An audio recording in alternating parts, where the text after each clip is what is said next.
Pada zaman dahulu kala, di sebuah desa kecil hidup seorang pemuda bernama Joko Tarub. Ia tinggal bersama ibunya yang biasa dipanggil Rondo. Ayahnya sudah lama meninggal. Sehari-hari Joko Tarub dan Mbok Rondo bertani padi di sawah.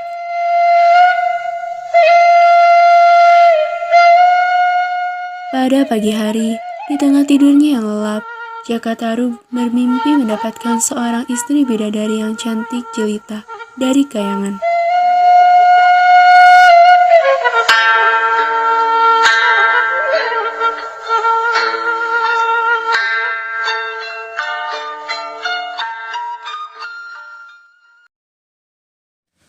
Ternyata aku cuma mimpi. Mimpiku indah sekali hingga terbayang-bayang. Gak bisa tidur lagi nih. Saat Jaka Tarub melamun, tiba-tiba ibunya datang. Oh, kamu di sini rupanya. Ngapain sih pagi-pagi udah ngelamun? Ngelamunin apa? Ada apa ibunda? Apakah ibunda merindukanku? Mana mungkin sih pagi-pagi masa udah rinduin kamu? Atau ibunda sedang memikirkan Pak Lurah? Sudahlah, menikah saja dengan dia. Kamu bicara apa sih? Yang harusnya menikah itu kamu, bukan ibu. Cuman kamu pemuda di sini yang masih melajang. Ibunda, Apa? apakah ketika aku sudah menikah, namaku akan berubah? Kenapa? Karena aku bersedia. Karena jika aku sudah menikah, aku sudahkah tidak berjaka lagi? Ngawur, nikah aja belum udah ngomongin malam pertama. Gimana sih? Siang hari ketika Mbok Rondo sedang berada di teras rumahnya, tiba-tiba datang Pak Kades menghampirinya. Sendirian aja nih, si Jaka kemana? Iya Pak, Jaka lagi main sama teman-temannya. Tumben Bapak nanyain Jaka, ada apa nih? Ya ada apa-apa, Mbok. Gini loh, aku itu ingin menjodohkan anakmu dengan anakku, si Laraswati. Saya setuju sih Pak, tapi lebih baik kita tanyain dulu ke anak kita masing-masing. Oh begitu ya. Kalau begitu saya tunggu kabar baiknya dari Jaka. Mendengar hal itu, Ibu Joko senang sekali. Bagaimana tidak, Laraswati adalah seorang gadis berparas cantik yang lemah lembut dan berasal dari keluarga kaya raya. Walaupun sikapnya sedikit sombong, hal itu tak jadi masalah bagi Ibu Joko. Ia yakin kalau Joko Tarub mau menjadikannya istri. Hari berganti hari, namun Mbok Rondo belum juga menemukan waktu yang tepat untuk membicarakan hal tersebut kepada Joko. Hingga Mbok Rondo memutuskan untuk mengatakannya kepada Joko sebelum ia pergi bekerja. Karena saat Joko bekerja, ia bisa tidak pulang berhari-hari hingga berbulan-bulan. Jaka, kemari tole. Iya ibunda, ada apa? Sini nak, duduk dulu. Jadi begini, ibu pengen kamu tuh cepet nikah. Tapi sampai sekarang kamu belum nemuin jodoh kamu. Makanya ibu berniat buat ngejodohin kamu sama anaknya Pak Kades, si Laraswati. Serius? Bercanda ibunda. Enggak nak, ibu gak bercanda. Sudah. Saya ngomong kan habis pulang berburu. Hah? Kamu mau kemana? Mau berburu?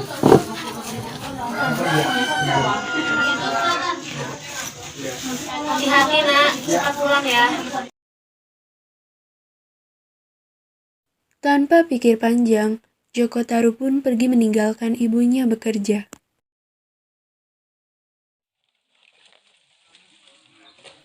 Joko bekerja sebagai kuli proyek di kota bersama teman-temannya. Karena hal itu, ia bisa tidak pulang selama berbulan-bulan. 6 bulan berlalu. Selama itu, ia tidak menghubungi ibunya atau menjawab pesan ibunya. Ia takut ibunya mengungkit masalah perjodohan itu lagi. Namun sayang seribu sayang, Mbok Rondo jatuh sakit sedari lama dan akhirnya dia pun meninggal dengan menyimpan harapan bahwa Joko akan pulang dengan cepat. Tak lama setelah itu, Joko Tarub pun pulang ke rumahnya. Mengapa ada banyak orang di Saat rumahku? Joko melihat ke arah rumahnya, Ada apa ini? ia bingung karena ada banyak orang yang tergesa-gesa menghampiri rumahnya dan berkerumun di sana.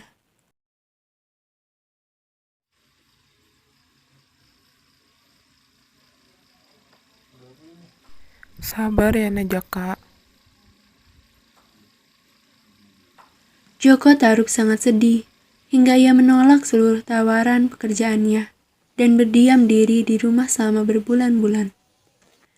Joko Tarub hanya bisa melamun, menyesali apa yang ia lakukan selama ini. Ia ingat perjodohannya dengan Laraswati yang hendak ia tolak mentah-mentah. Ia hanya memikirkan penyesalan. Jak, ayo berangkat kerja. Ora iso loh, otakku masih mumet. Tiba-tiba, Laraswati muncul di hadapannya. Bagaimana keadaanmu, Mas? Aku baik. Tentang perjodohan kita, bagaimana? Kita jadi menikah kan? Maaf, tapi aku tidak bisa. Sebaiknya kau mencari pria lain yang jauh lebih baik daripada aku. Kenapa begitu, Mas? Aku sudah. Tiba-tiba, teman Jaka yaitu Jono dan Joni pun datang. Jak, kenapa kamu sedih, Jak? Sudahlah, Jak, yang bersedih terus. Mengapa kalian berdua datang sini? Sebaiknya kita sekarang main ke telaga, Jak. Ayo. Yuk. Yuk. Jono dan Joni memaksa Jaka untuk ikut ke Toya Wening. Akhirnya, Jaka pun ikut dengan mereka. Ia berpikir, jalan-jalan mungkin bisa membantu mengobati hatinya yang sedih ditinggal ibunya. Pada saat yang bersamaan, di Kayangan, ayah bidadari sedang menasehati ketujuh anaknya yang hendak pergi turun ke bumi. Mau kemana anakku? Ketahuilah, di kayangan ini tidak ada wayang ataupun pasar malam. Ya ampun, ayah ini ketinggalan zaman banget sih. Kita kan bidadari-bidadari modern. Masa kita pergi nonton wayang sama ke pasar malam sih? Iya ya, kita akan pergi ke bumi karena di sana banyak air terjun yang sangat indah. Kita bosan di Kayangan terus. Baiklah, ayah izinkan tapi dengan satu syarat. Apa itu ayah? Syaratnya, jangan menikahi manusia bumi. Jika itu terjadi, jangan harap kalian kembali ke kayangan ini. Baik, Ayah. Para bidadari itu kemudian turun ke bumi. Mereka turun di sebuah air terjun yang sangat indah.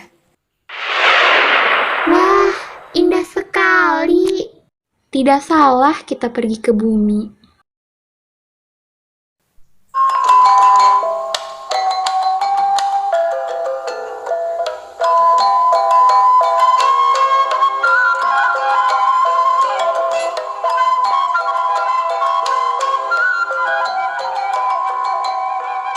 Para bidadari itu bermain air dengan asik. Ada yang mandi atau hanya bercengkrama dengan saudarinya yang lain.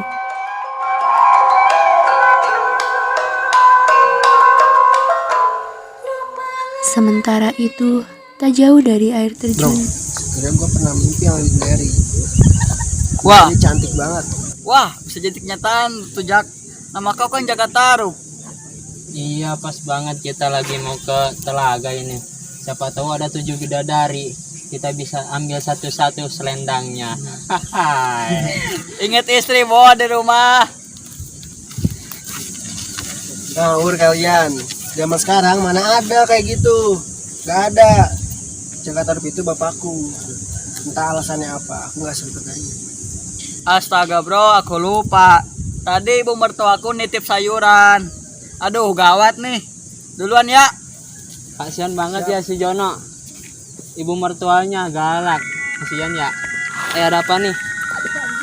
Loh. Halo. Kenapa, Dek? Ya ampun, beliin sayuran. Bisa bentaran gak, Dek? Abang lagi sama Jaka nih. Bentar deh ya. Ntar dibeliin. Kemana ah? Mana? Mau beliin sayuran dulu, bro. Ya udah Gua sana. duluan ya. Suami takut istri. Iya. Joni pun pergi meninggalkan Joko. Kenyataan bahwa seluruh temannya telah memiliki istri membuat Joko semakin sedih. Karena hal itu mengingatkan dirinya yang menolak permintaan terakhir ibunya, yaitu menikah dengan Laras. Joko lalu melanjutkan perjalanannya menuju air terjun. Ia berharap bisa membuat dirinya sedikit lebih rileks. Saat Joko Tarub sedang duduk, terdengar suara para gadis. Lalu, Joko menghampiri sumber suara itu. Alangkah terkejutnya, ia melihat ada 7 bidadari yang sedang bermain air di sana. Joko terkejut karena ucapan teman-temannya tadi menjadi kenyataan. Joko lalu kepikiran ucapan Joni. Bagaimana jika ia mencuri salah satu selendang bidadari tersebut? Tanpa berpikir panjang, Joko mengendap-endap lalu mengambil salah satu selendang di sana.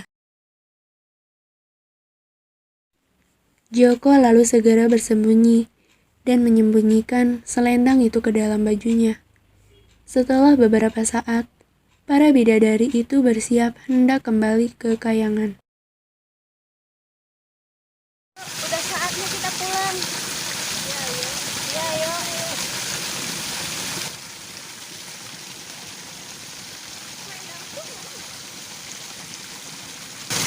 Hei, selendangku kemana? Selendangku hilang. Tadi di sini aku taruh dengan milik kalian. Tadi kamu taruh di mana? Tadi aku taruh di sini dengan milik kalian. Aduh, bagaimana ini? Hari sudah mulai malam, petanda kita harus pulang. Atau nanti kita tidak bisa balik ke kayangan. Namun tidak mungkin kita meninggalkan ayah di sini. Tidak, kita tidak bisa. Kita tidak mau mengecewakan ayah. Maaf Nawangwulan, kamu kembali esok hari saja. Betul, kita tidak bisa lama-lama di sini. Kita harus meninggalkan bumi. Hati-hati ya Wulan. Semua bidadari pun pergi meninggalkan Nawangwulan sendiri. Nawangwulan sangat gelisah dan takut tidak bisa menemukan selendangnya. Tiba-tiba, Hei, kamu siapa? Kenapa kamu masih ada di sini? Aku Nawangwulan. Aku sedang mencari selendangku yang hilang. Apakah Selendang? kamu melihat selendangku? Tidak, saya tidak melihat selendang. Bagaimana kalau kamu ikut saya? Besok pagi saya akan mencarimu. Baiklah, aku ikut denganmu. Baiklah, ayo. karena ketakutan berada di dunia manusia sendirian, apalagi berada di hutan yang sangat menyeramkan, Nawangwulan menyetujui usul Joko dan ikut dengannya. Setelah berjalan jauh, akhirnya mereka sampai di depan halaman rumah Joko Tarub. Kamu tinggal di sini dengan siapa? Lalu, apakah aku bisa bermain di sini? Kenapa?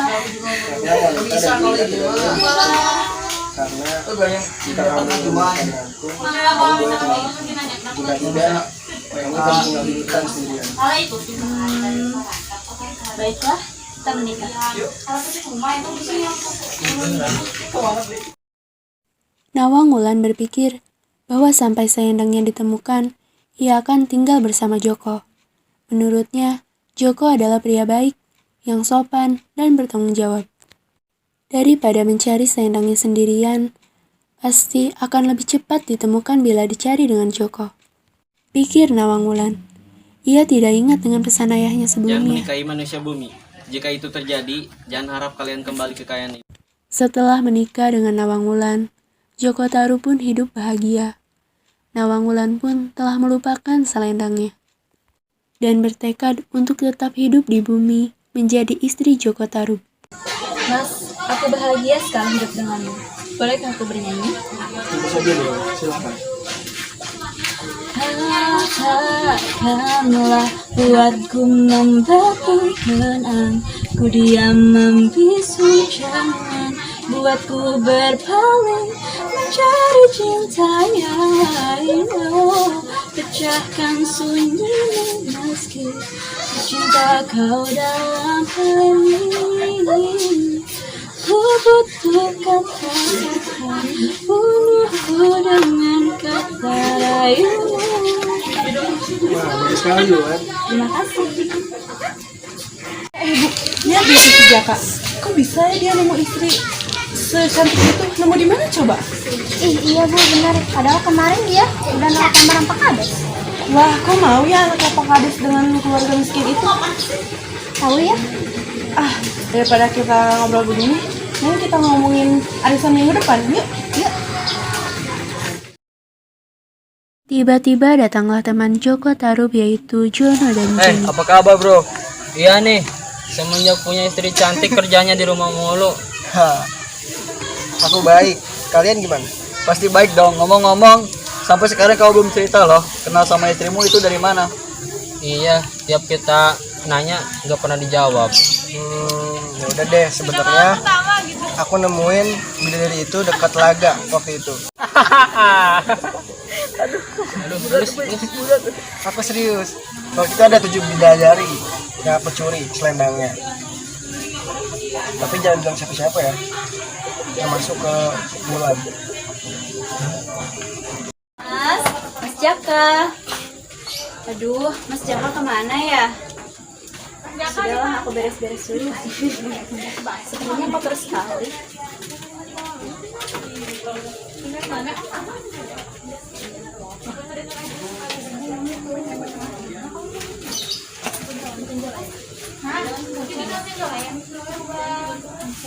Sementara itu, Nawang Wulan terkejut menemukan selendang miliknya berada di dalam tempat yang sama ini, lalu dilarang Joko untuk dibuka.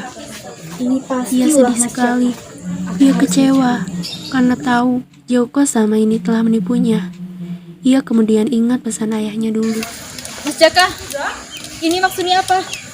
Jadi, selama ini kau telah membohongiku. Maafkan aku Bulan, aku bisa jelaskan. Cukup. Aku tidak mau mendengar alasanmu lagi. Tunggu, jika kau kecewa dengan dia, kau bisa menikah denganku. Bus, ingat John, kamu istri di rumah ada. Diam semua. Cukup. Cukup Mas Jaka. Terima kasih atas segalanya. Bulan, Bulan.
Jangan bersedih lah, Jak. Sudahlah, jangan bersedih. Kenapa kalian belum kesini? Kamu kenapa bersedih, Jak?